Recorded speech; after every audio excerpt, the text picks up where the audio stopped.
Hey guys, in this lecture we're going to see how to test unsuccessful login functionality when there is a password is missing, okay, from the credential. So this is our API again.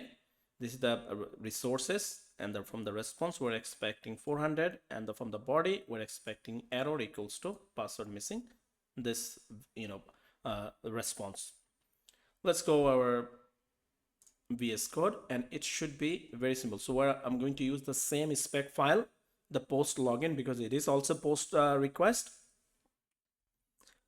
And I hope that by the time you are able to figure this out, okay, after you watch my last lecture, the successful login test. So here I'll just copy this same it block and I will paste it, make it another, just will do a little bit tweaked on the previous one. So I'll just paste it here, see, and I will change up here this it block. So let's give a new title. We'll say should fail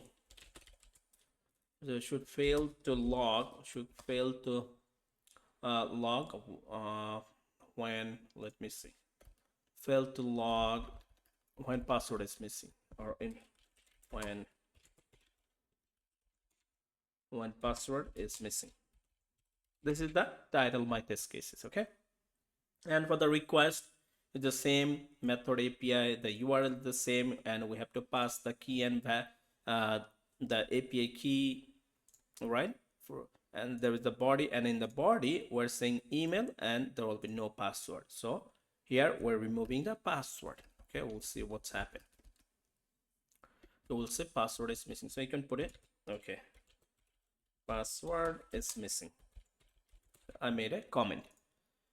And from there, from the response, we're expecting 400 status code. That's right, 400. Let's make it 400. And from the response body, as a token is returned, no token, we'll say from the response body,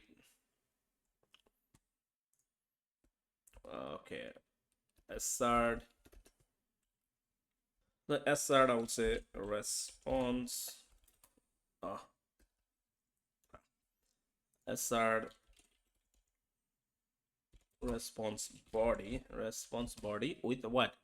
With, we'll say, one of the should have a property from the response body, should have property, what property should have, say arrow, right?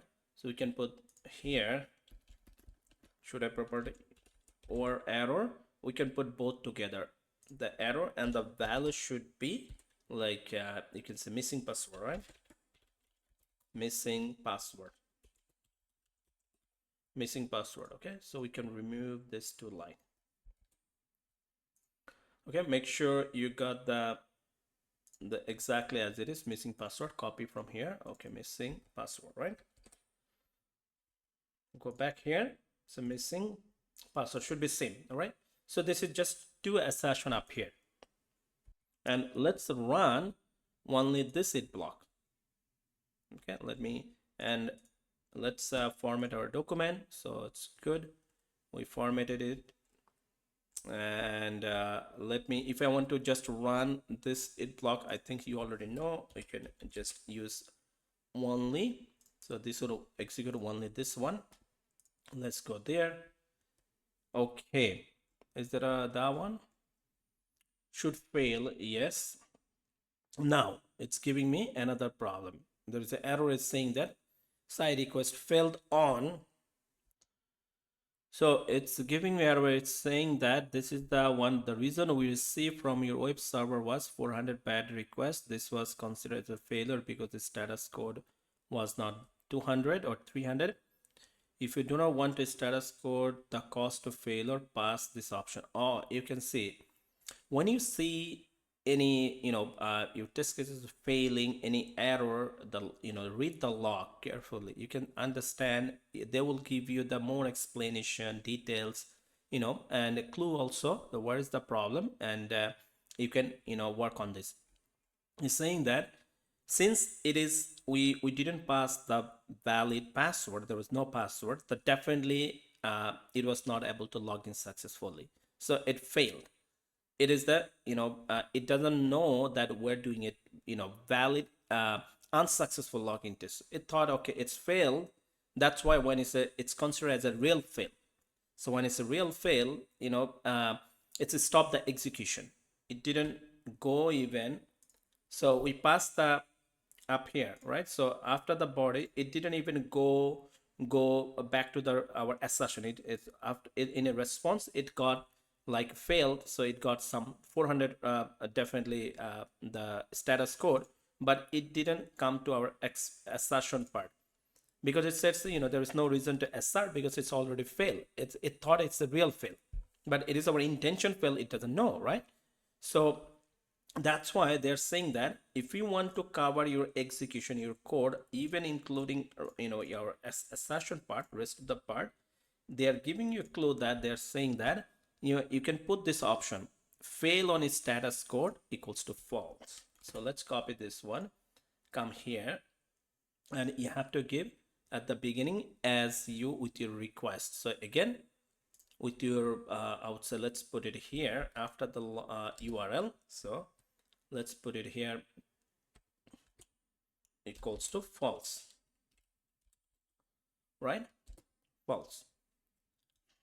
And this is why, this is because it's avoid to failing your test automatically, avoid to failing the test automatically. Okay, so now it will not stop your execution, and it will cover you even your assertion. It should be.